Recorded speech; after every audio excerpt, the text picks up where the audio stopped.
Good morning. Thank you for joining us. Ambassador Danon will share a brief statement, followed by a statement by Elana Gachevski, who was held hostage by Hamas and whose partner Matan is still in captivity. After their statements, Ambassador Danon will take some questions. Please be sure to direct your questions to him. Thank you.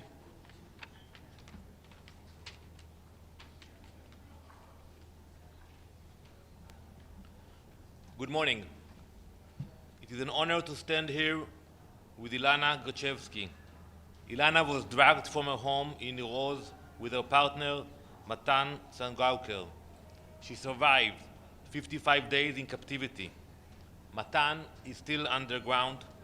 Hamas has deprived him of everything: light, freedom, food, and dignity.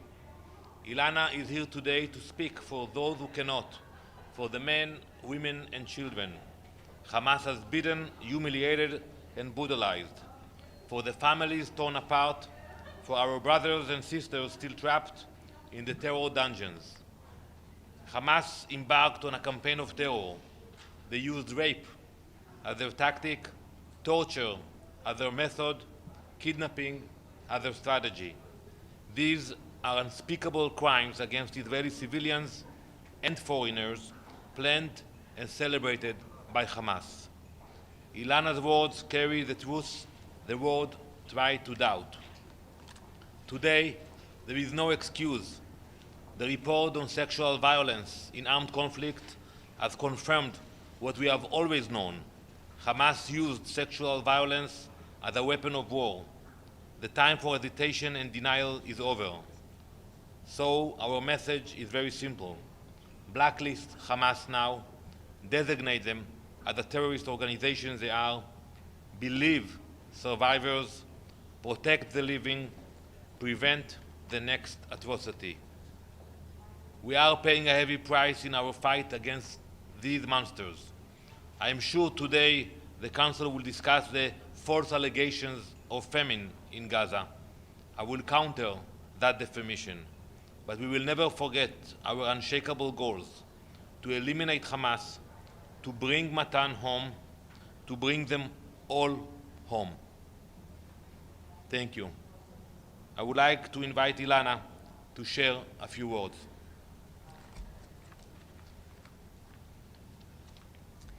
My name is Elana Gachevski. I was born in Mexico and moved to Israel at the age of 16 alone, without my family, and began my life there. A few years ago, I moved to Niroz, a kibbutz near the border with Gaza, where I built a home with my partner Matan Sangauker. Our life was simple, ordinary, full of plans, until October 7 shattered everything. On October 7, at 6:30 in the morning, my life changed forever. That morning, Matan and I were sleeping at home, surrounded by everything we love. Within minutes, terror was upon us. We wake up to sirens, like every time before, without imagining that this time it was not just sirens. It was an attack by armed, funded, and violent terrorists who entered our home with intention to destroy everything belonging to us. I was taken to Gaza and was held hostage for 55 days. I never knew what to expect. Night interrogations, movements to different locations, from one civilian home to the next, or to a hospital. I was constantly being used as a human shield. I spent time in tunnels where it was hard to breathe. The air was stiff, there was no light, and walking was nearly impossible. They took away my humanity, piece by piece.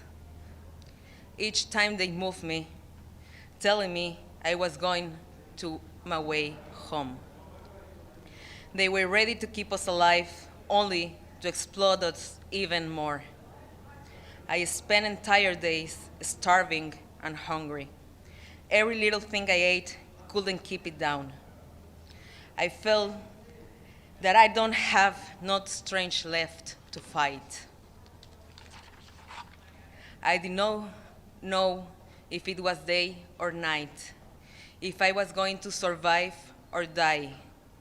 And these were the moments when I developed deep post-trauma, the feeling that you can feel safe, that my life isn't mine, that my body is disconnected from my soul.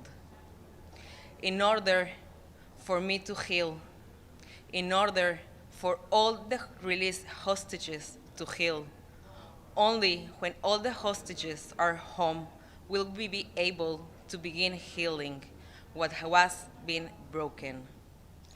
I am a testimony that bringing them home is possible. We won't let them wait any longer. They have no time.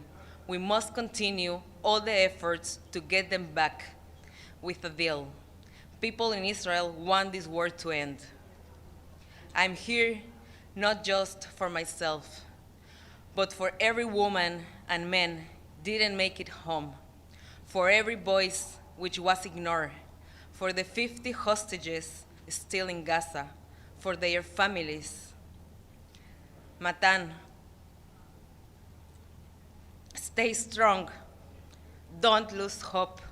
Your mom, sister, our dog Nuni, and I, we are waiting, fighting for you.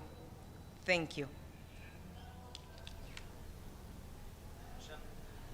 Thank you. Michelle Nichols from Reuters. Thank you, Elana, for sharing your story with us. Ambassador, I wanted to ask you about the strike on Monday that killed several journalists at Nasser Hospital.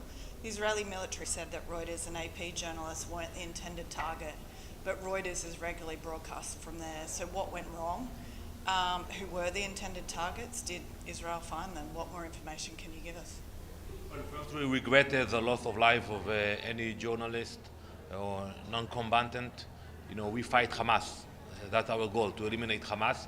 We are still looking into the details of that incident, and I'm sure that in the next few days we will have more information about that. But Prime Minister Netanyahu was very clear that he said it was a tragedy. We regret it. You know, during wartime you have such kind of incidents, but our goal is to fight terrorists, not journalists, not anyone who is not involved in terrorism. Ambassador Xu Dezhi with China Central Television. We heard the atrocity of those hostages. But the thing is, in Gaza now 62,000 people passed away. There are more people in Gaza, maybe share the same atrocity. Is there a better way to solve this problem? Is this Gaza City operation needed, necessary, really? So I will tell you that we know how this war will end, with the hostages coming back home and Hamas is not in power. The sooner it will happen, there will be less suffering for everybody. So I'm not familiar with any other option. You know, maybe there will be an agreement, but if not, we will have to take a military measure, military pressure, in order to bring back the hostages. We cannot call it a day when the hostages are still in Gaza. Even committed war crime? I disagree about this statement. You know, we are fighting a war almost 2 years. We could have finished this war very fast, but because we fight according to international law, we pay a heavy price. We have many casualties. I don't accept this notion of committing a war crime. The war crime was committed on October 7th by Hamas. Thank you very much. Yeah. Ambassador Adla Massoud with The National. President Trump said that he expects the Gaza war to end by the end of this year. Do you agree with this assessment? We all want to end this war. It's a painful war, costly war. You know, it's very hard for the people in Israel. But in order for the war to end, we need to see the hostages back home, first of all, and Hamas out of the equation. You know, I saw the statements of many leaders speaking about the future of Gaza. And they say that Hamas will not be part of that. And I asked them, who exactly will deliver that? Who is going to convince Hamas to disarm? So I think the pressure we are putting now is the only way to make sure that Hamas will not be part of the game. Thank you very much. Thank you.